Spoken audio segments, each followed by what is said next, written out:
Ladies and gentlemen, good day and welcome to Ujjivan Small Finance Bank Q2 FY2024 earnings conference call hosted by IIFL Securities Limited.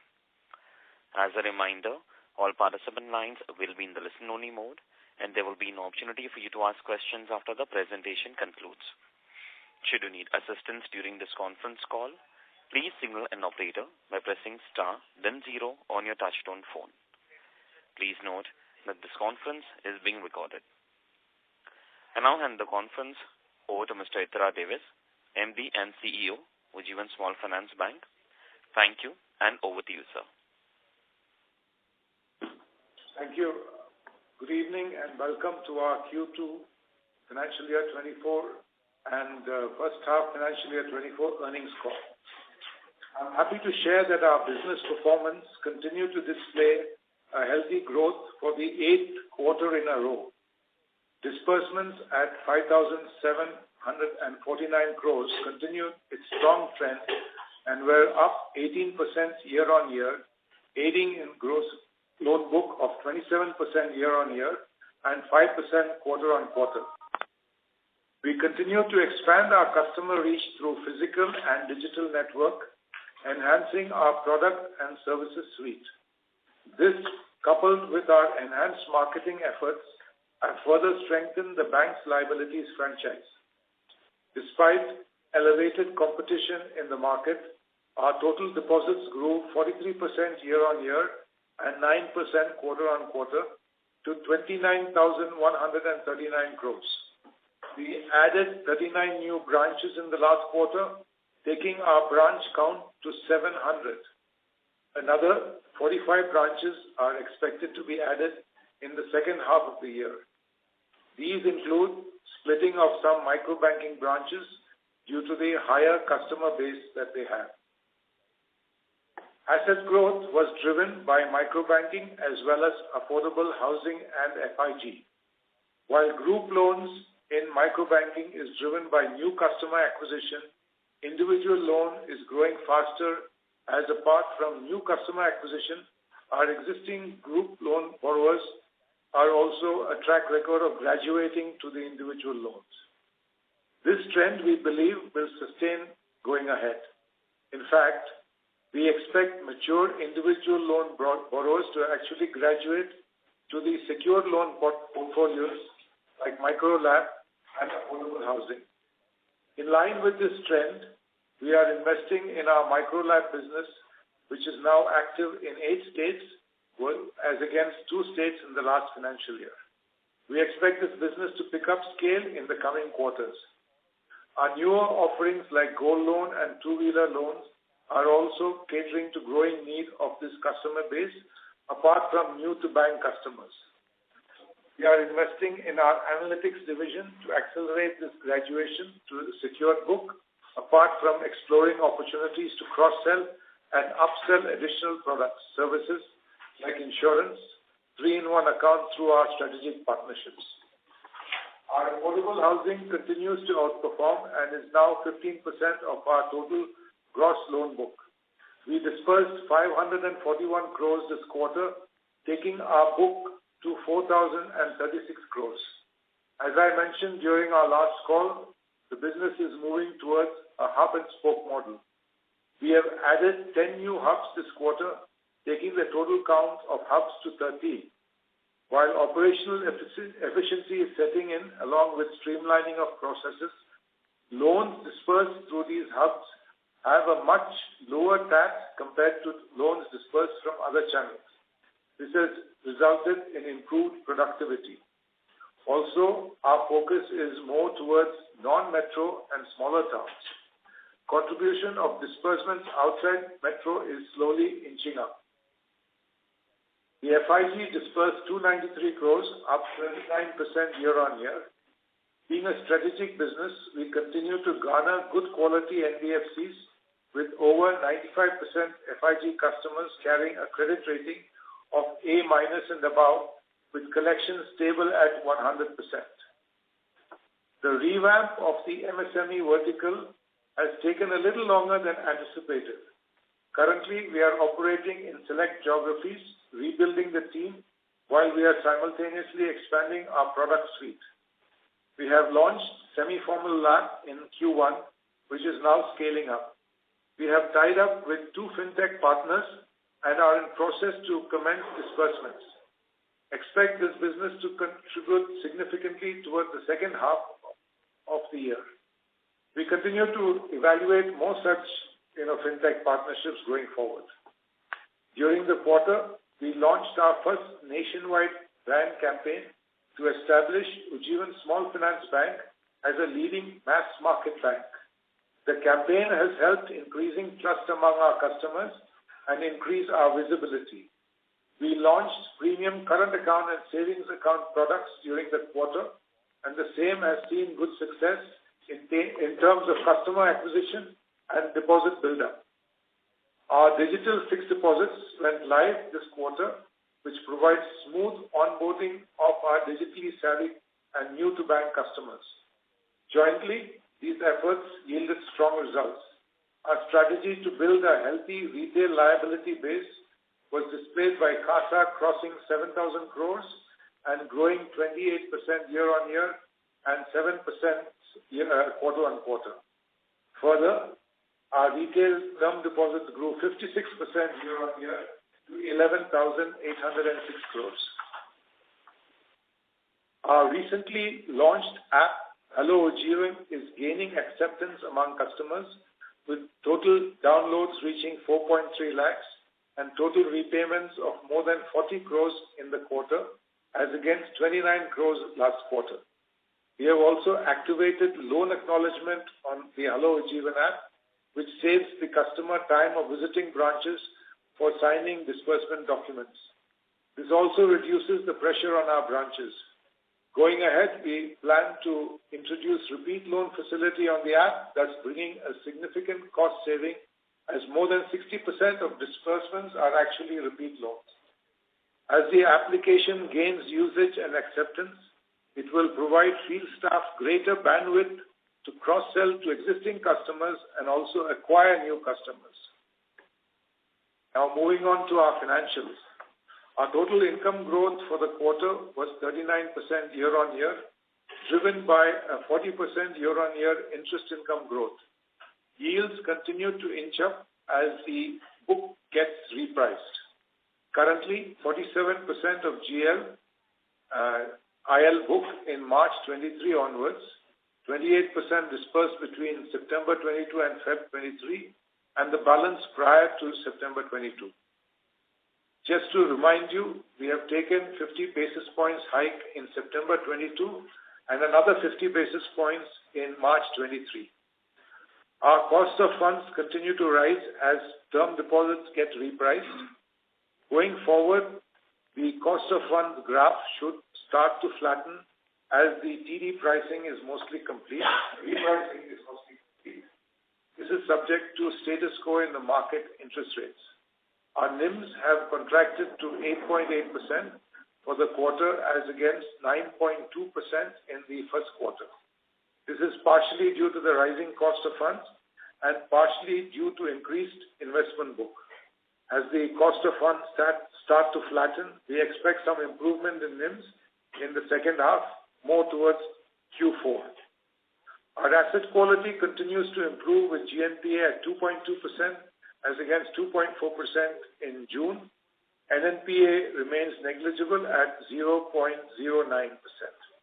Collections remain strong with up to 1 EMI collection efficiency of 98.3%. Slippages for Q2 were at 113 crores, was at 103 crores in the first quarter. For first half 24, slippages are at 216 crores with upgrades and recoveries of 145 crores. Bad debt recovery continues to remain strong with 73 crores in the first half of the year. Now an update on the reverse merger. Based on the order received from the Honorable NCLT, the shareholders have been invited to an EGM that is being convened on the 3rd of November by the bank, as well as by a separate one by the Ujjivan Financial Services.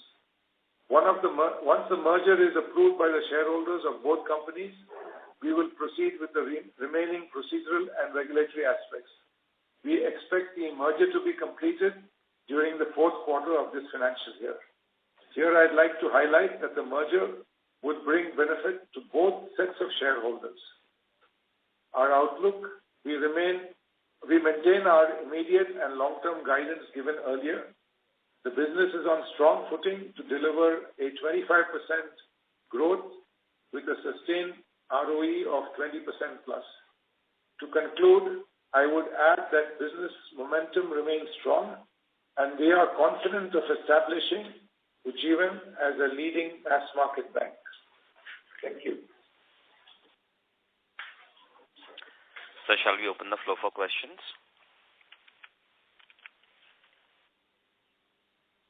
Yes. Thank you very much. We'll now begin the question and answer session. Anyone who wishes to ask a question may press star and 1 on their touchtone telephone. If you wish to remove yourself from the question queue, you may press star and 2. Participants are requested to use handsets while asking a question. Ladies and gentlemen, we'll wait for a moment while the question queue assembles. A request to all the participants, please restrict to 2 questions per participant. If time permit, please come back in the question queue for a follow-up question. The first question is from the line of Suraj Das from Sundaram Mutual Fund. Please go ahead. Yeah, hello sir.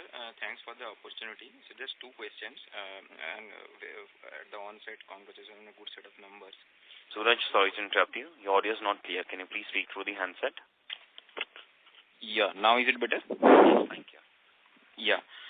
Congratulations, sir, on a good set of numbers. Just 2 questions from my side.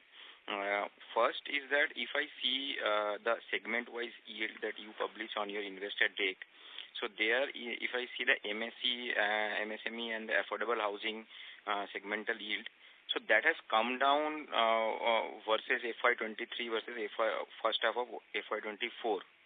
So, sir, any rationale behind that? I mean, while we are in a rising rate, that yield is coming down. Is it more to do with the competition to spark growth, or is it because of, let us say, slippages coming in, or what could be the rationale here? And that is my first question. Suraj, MSME, actually the business is undergoing transition, so there's hardly much disbursement which is going on. So we would say that take this more as an aberration. However, going forward also what we'll suggest is that once we are getting more into formal and semi-formal kind of a business, so there the yield will be more or less in the current range where what you're seeing 12.5. Also, last year, second quarter, there was a good amount of fintech partnership which was there, where the yields are very high compared to the normal 12.5 kind of a yield. So the blended yield was a little higher. Okay. And as Mr. Davis mentioned in his opening remarks, we have already entered into 2 such fintech partnerships. So once the disbursement starts in Q3, you will see those yields coming in. Understood. And on the affordable housing side, I mean, same story more or less has been. Affordable housing is more or less flat. There is not much of a reduction going on there.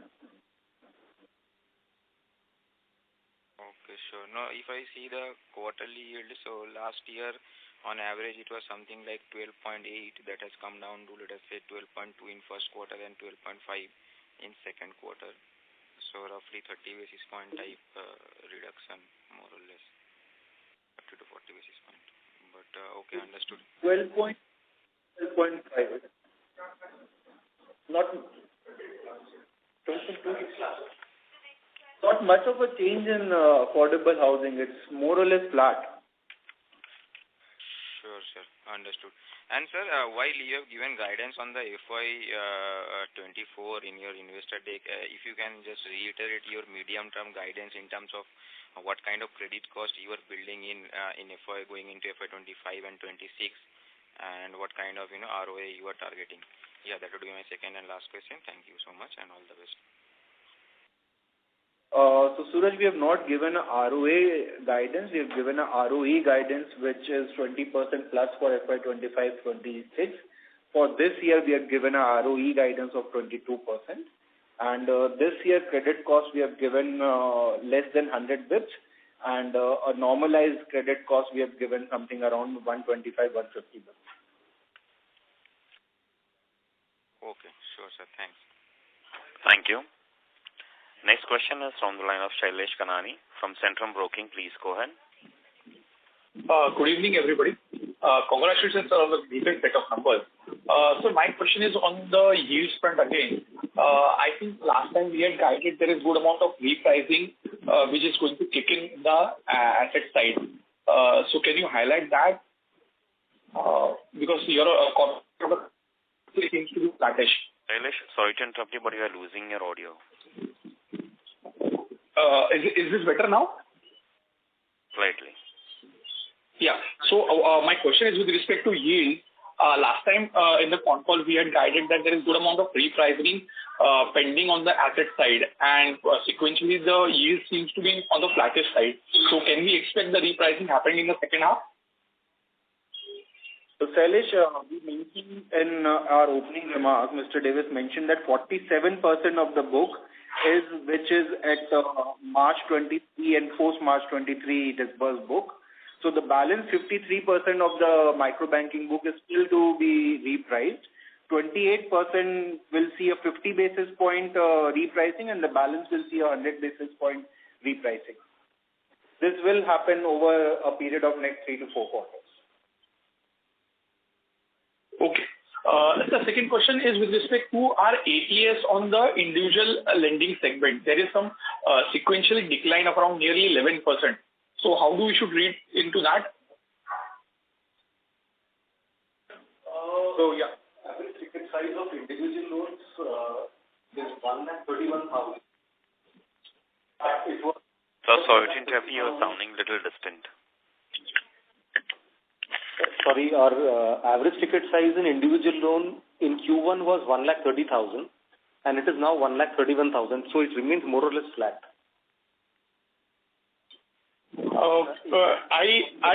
Individual lending, I thought it is come down to around 1 lakh. My data is wrong. Okay, fair enough. And on the last question on reverse merger, we have extended the timeline by 3 months. Is that understanding right?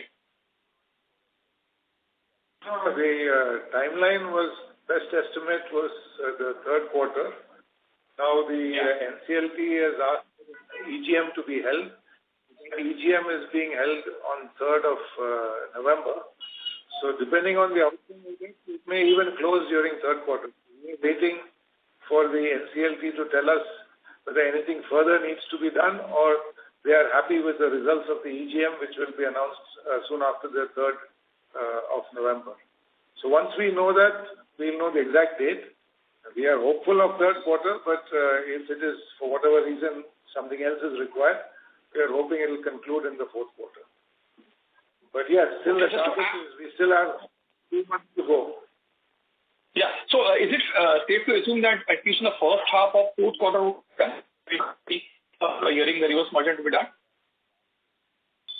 Yeah, I mean, there are some formalities to be completed. Let's assume that that will be done in the fourth quarter. Because, Thanks a lot, sir. Yeah. Okay, thanks a lot, sir. Best of luck. Thank you. Next question is from the line of Gautam from GCJ Financial. Please go ahead. Good evening, everyone. Good evening, Gautam. Yeah, I have seen your presentation that you mentioned your cashless collection is around 37%, which was like 20% last year. And you also mentioned that, since your MP and restructure book is going down, so your collection team will get reduced. So how much saving do you see in employee cost going forward? And with that also, I'm seeing that your employee has gone up significantly from March to now around 3,000. Yeah. 3,000 plus employee has gone up. So I want to know your comment on how that will impact our employee cost. And since our collection team is getting reduced, why our hiring is so significant? This is the first question. So, last year we had a sizable off-roll team. That is where our reduction happened, and we have reduced about 300 people from the off-roll team. However, as we are building our secured book, we have strengthened our on-roll team to handle the secured portfolio. So you would see a marginal increase in the number of on-roll employees to handle the secured collections. Also, I think we have got new branches which we have opened. So all of those branches have to be staffed. We have, by the end of this financial year, we will be adding from last financial year about 150 odd branches. So those 150 branches have to be staffed. We have crossed 700 now in overall number. So that is also adding to the number of staff which we are hiring. In terms of cost, we are aware that these costs have to be managed, but it is in line with all our projections. The new branches will of course bring in new business with a small lag, and that will compensate for the higher costs. Okay. And your comments are on the cashless collection, we reached to 37%. So, looking at Digital India and, everybody got a mobile and, a lot of multiple vendors to make the cashless payment. Can we reach this 100% by in next 2 years? What is your comment on that? We would say amen.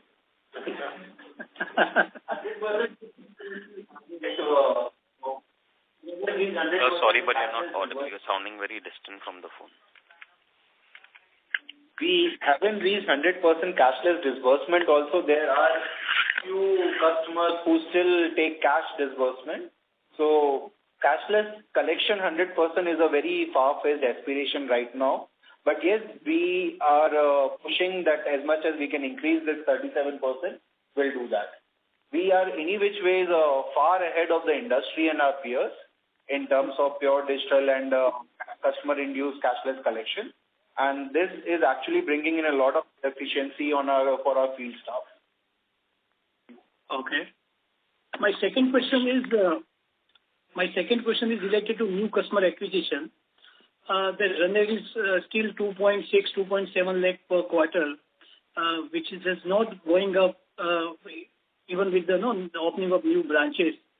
So, can you just make your remark on it? Because last year we were adding more than 3 lakh every quarter, but this last 2 quarters we are adding less than 3 lakh per quarter. So, your comment on that, why we are not able to increase that number even with the new opening branches?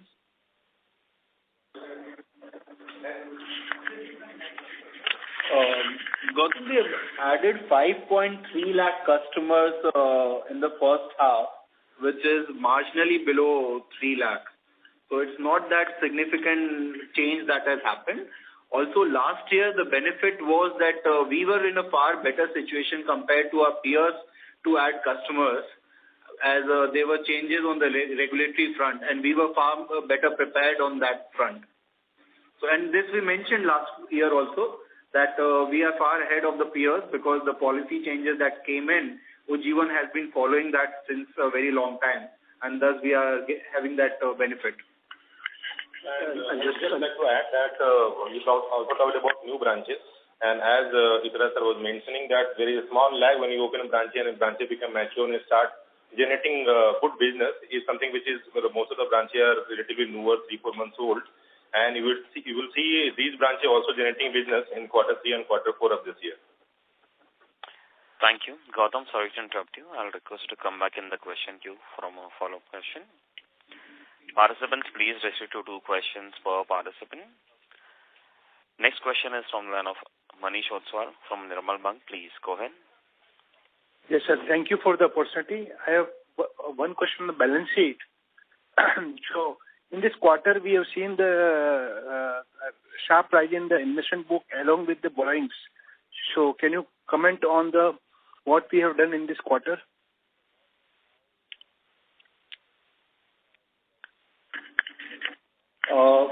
Rajiv, so what we have seen is that there's a high deposit growth this quarter, And second half for us is generally a little hectic and far higher disbursement. So it's just that built up for the second half. Nothing much to read on that. Okay. And secondly, in terms of margins, net interest margin, we have seen some dip in the margin because of the cost of fund repricing. So how do you see the margin in the second half given the stable market rates? So Mr. Davis also mentioned in his opening remark that the cost of fund curve should start to flatten out, and thus that kind of a pressure on margin should not be there. And also as we use this extra money that we have raised for disbursement, that pressure also from the margin should go down. So we expect margins to improve in the second half versus Q2. Okay. Thank you. Thank you. Next question is from the line of Yash from Dante Equity. Please go ahead. Yeah, hi. Good evening. Am I audible? Yes, you're sounding a little distant. Can you please speak through the second. handset? Yeah, hi. Congratulations on a great set of numbers. I just want to understand the NIM guidance from here onwards. Do you still stick to your 9% NIM guidance? And if yes, is the repricing of that percentage of book that you said is going to get repriced, is that enough for you to kind of reach the 9% blended NIM guidance for H2? Yes, hi. We are not changing any guidance right now. So, yes, to that extent, we stick to the NIM guidance. We already mentioned to the previous query also that second half we expect that NIM should be better than the Q2 NIMs. First half we are already at 9%, so achieving 9% for the full year, we do not really see that as a major challenge. And as far as the repricing, that repricing is what we are building into our NIM improvement. Also, do you see yourself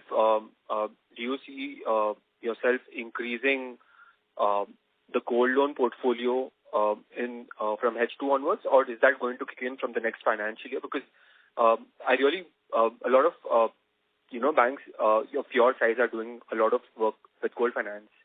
So where do we stand with gold finance today? So we are doing a lot of work on the gold loans. There is huge demand there. But this financial year, you will not see too much of a growth happening in the gold loan segment. We will first start the product by offering it to our existing customers, and then we will take on the new customers.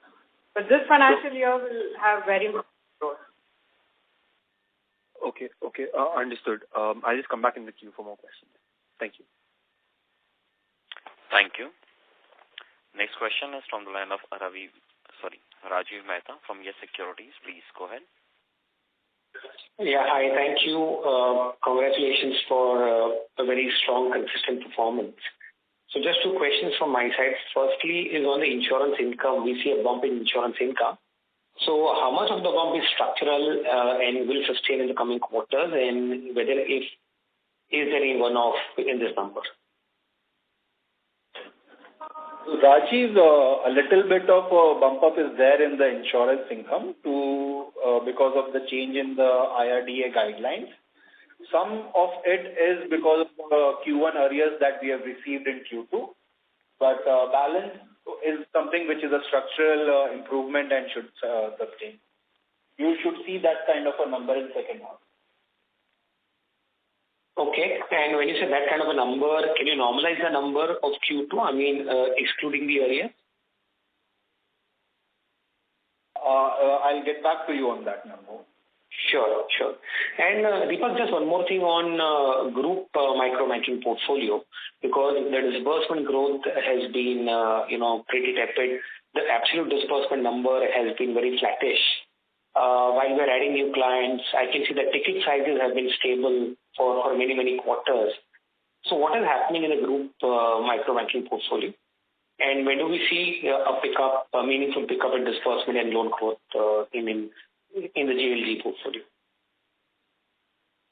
Yeah, so if you see general trend also, generally first and second quarter is something where we have decent demand in loans, but the demand increases in the quarter 3 and quarter 4 as far as microfinance typical group loan is concerned.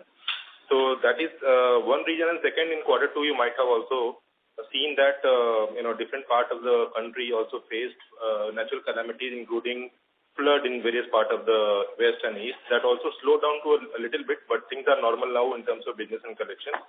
And you would see better pickup in quarter three and quarter four, as it is natural. We see it every year that business will pick up and we'll have higher reimbursement happening in quarter three and quarter four. Okay, thank you. Thanks for the clarification. Best of luck. Thank you. Next question is from the line of Pritesh from DAM Capital Advisors. Please go ahead. Hi. One question was on that you have entered Andhra Pradesh this quarter. So what are the plans there? A lot of entities also want to enter that geography. How will it be different this time around? So we have, entered Andhra Pradesh with a soft launch. And we've just started our, so it's mainly going to be liability-led. And based on the potential, we will also see if we can do other retail asset businesses. Microbanking is not in the picture at the moment. Great. Okay. Second was on the margin side. So the 9% guidance was quite clear, but as we move along in next year, and we expect MSME and affordable housing to share to increase meaningfully, how do you see NIMs panning out, next year after the second half increase which you expect?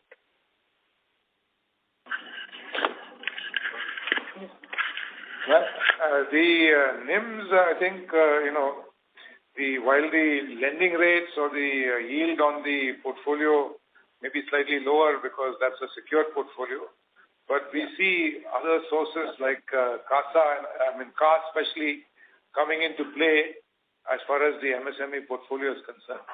So that should offset some of the decline that we are seeing in the overall things. To keep NIM, we expect, and as the interest rates start coming down, that will also help as we go forward. So we expect NIM to continue to be at a healthy level next year as well.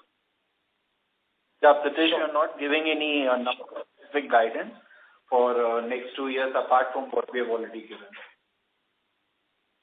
Got it. Thank you so much. Thank you. Next question is from the line of Ashlesh from Kotak Securities. Please go ahead. Hi team, good evening. Firstly, on West Bengal, if I look at the AUM growth that we have had there, it's been around 28% over the last year. However, at the same time, if I look at the microbanking portfolio for the entire industry in that state, in West Bengal, that has been shrinking. So it looks like we are gaining some market share in the state.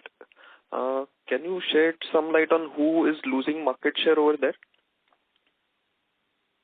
So I would not like to take name, but yeah, we know that industry has been facing issues specific to certain organizations both in West Bengal and Assam. And if you see look at our growth has been constant over the last few quarters. So we are it's a result of some of the players not being very active because of various issues that is happening. Which is very internal to the organization. But we are gaining market share pan-India in all the major states we are working in the last 4 to 5 quarters after the pandemic. That is something which has happened, as we are growing much better than the average industry. Okay, and just one follow-up on that one. So all these new customers which we are acquiring in West Bengal, would you say that they are all, customers who have never been NPA?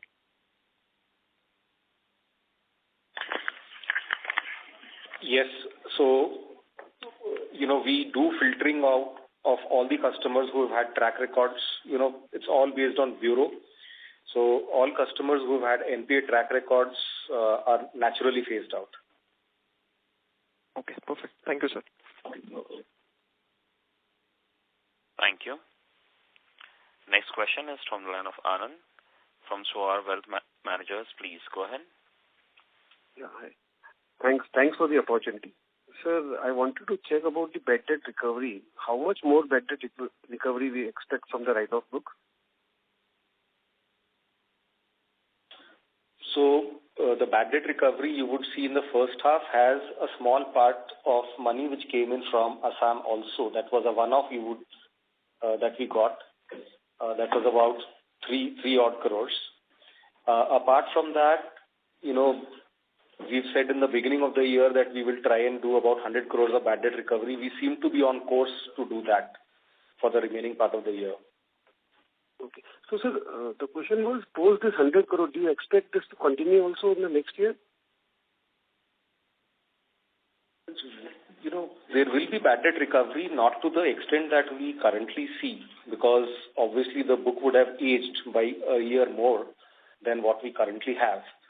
So let's say if you are looking at what percentage, so if it's, let's say, X percentage today, it would be something lower than that next year. Understood. So the rate of recovery will not be the same. So therefore, there will be a reduction in absolute numbers as well. Okay, thanks. So second question is with respect to slippage. The gross and net slippage, are they coming from the same pool or they are coming from a different pool? So one is the product segment and second is the portfolio, whether it is an old portfolio which is getting recovered and the new portfolio is getting into the gross NPA. No, so our, the book as it ages. So today, the post-COVID book has very, very low slippages and the rate of slippage is also going down. So you would see that on a percentage basis, we've been at about 50 bips consistently for the last 5 quarters. So this is a natural thing to happen as the book starts to age. So there will be some amount of slippages, but I would say that it will be in the same range as what we have currently. So the current 216 crore slippage for the 6 months, it has come from the current book itself, obviously. But the recovery is coming from which book? Old book, pre-COVID book or restructured book, sir? No, so if you look at it this way, then, the micro-banking book starts slippages only after 15 MOB. In the first 12 to 15 MOB, there is hardly any slippages. It starts only after 15 MOB. In housing and MSME, it typically starts at 18 to 24 MOB. So you could say that the slippages that you see are largely representative of the 15 and 18-24 for unsecured and secured assets. Okay, thanks. Thanks for the clarification. Thank you. Next question is from the line of Darpan Shah from Haitong Securities. Please go ahead.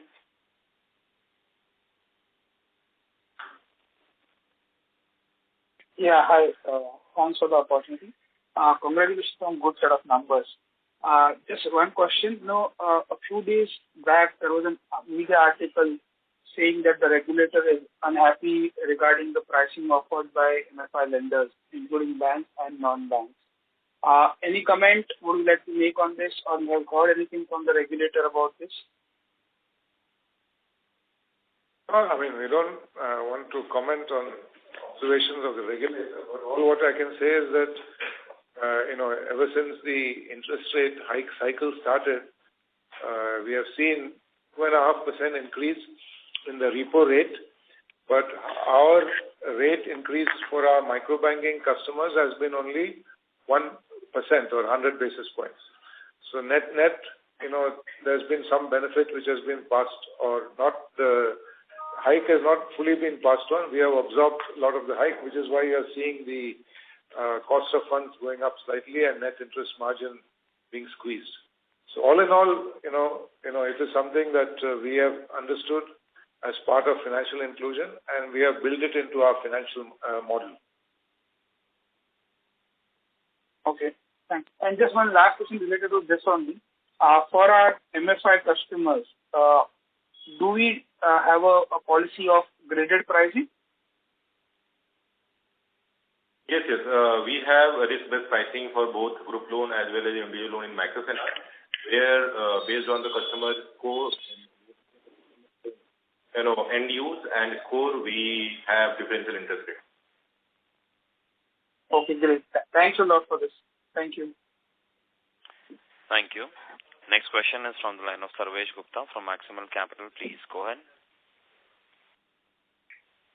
Good evening, sir, and congratulations on a good set of numbers. Sarvesh, can you please speak a little louder? Your voice is coming a little low. Am I audible now? Yes. Yeah. So the first question is on the credit cost in this quarter, given that our NPAs have come down and the floating provisions haven't gone up as well. So is it possible to give a breakup of how this 47 odd crores was cost?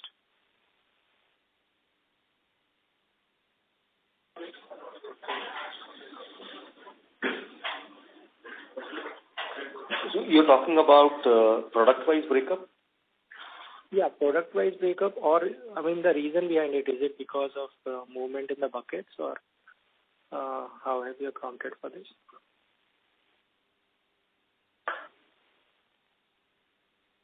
So, 47 crore is about 17-18 bits.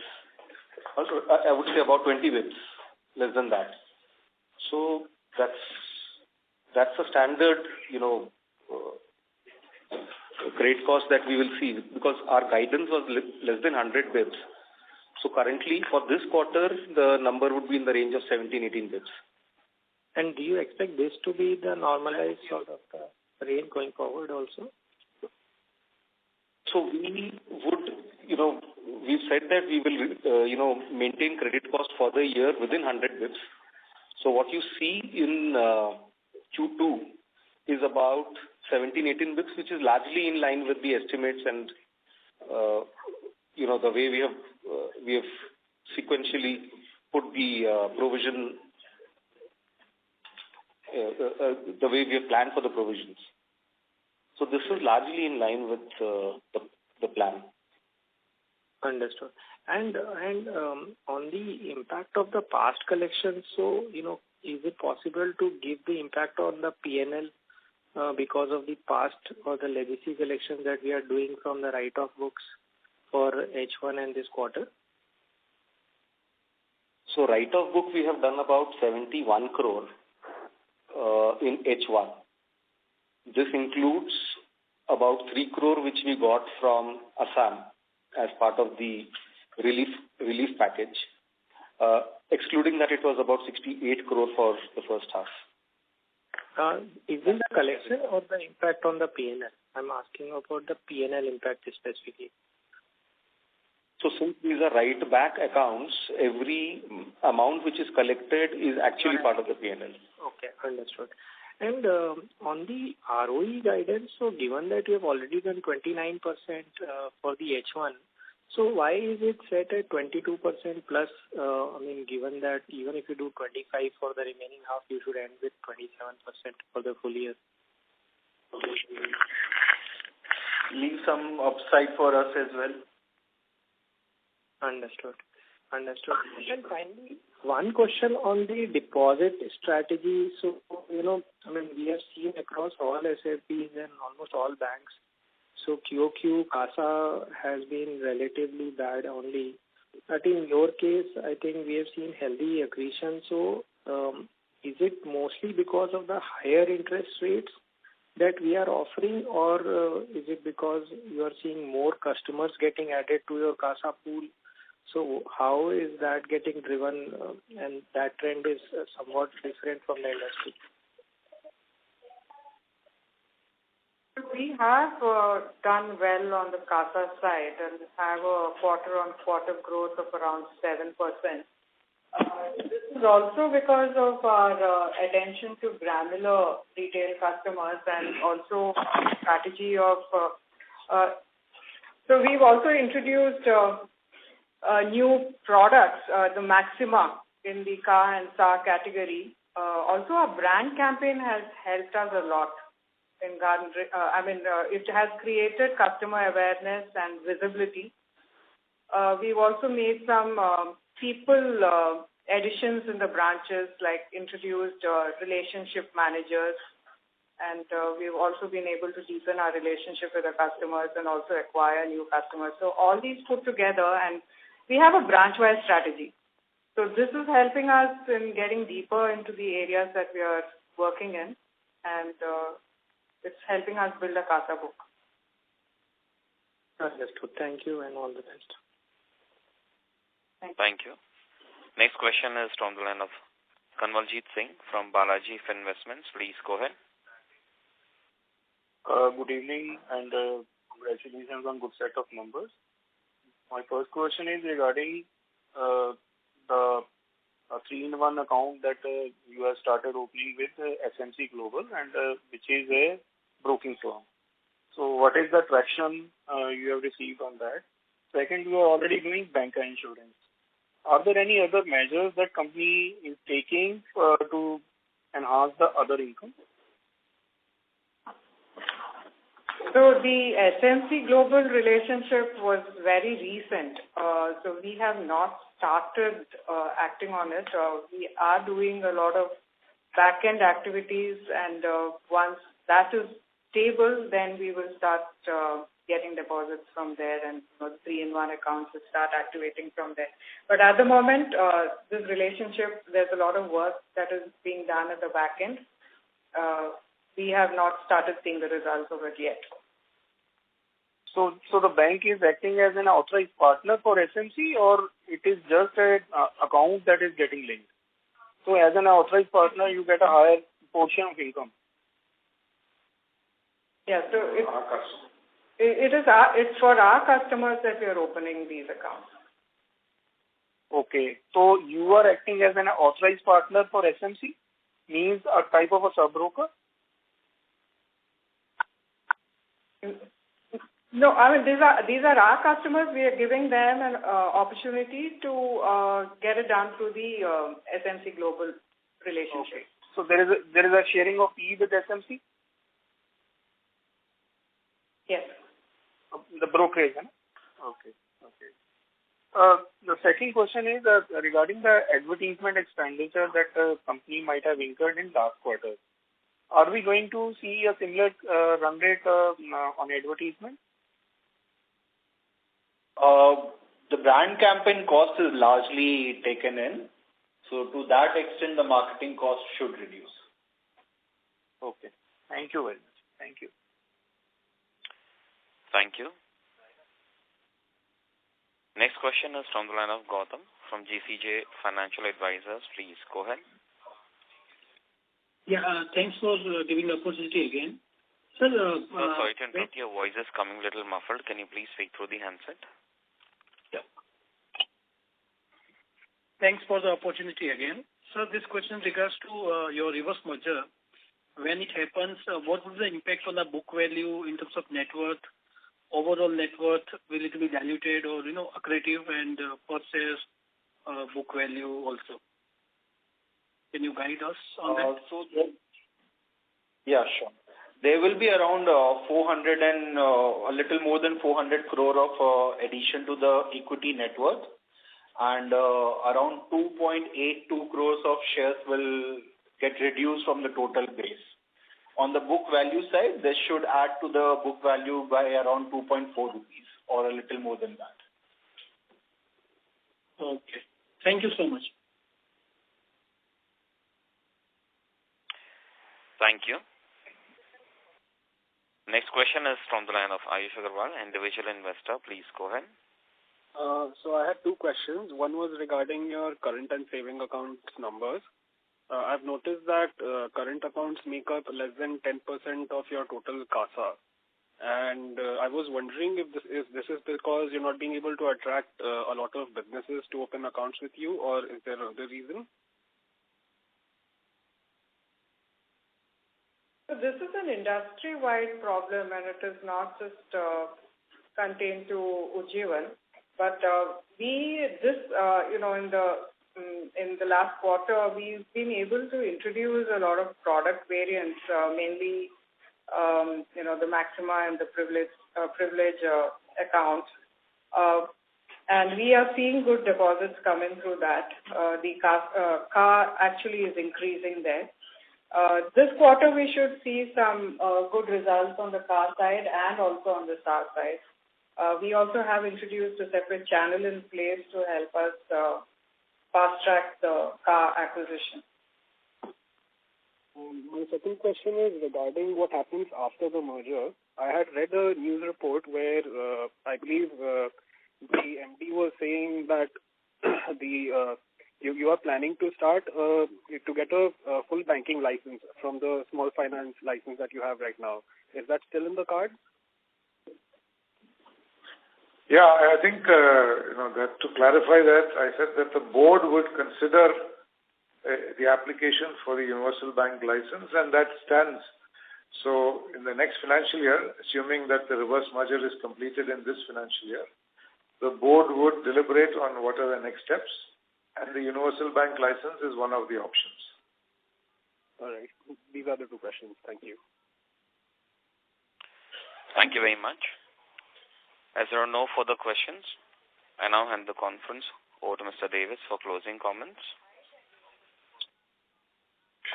Well, I'd like to thank all the participants who have been on the call for all the good questions that you have asked and made us think and respond, but it's been very good for these questions to come through.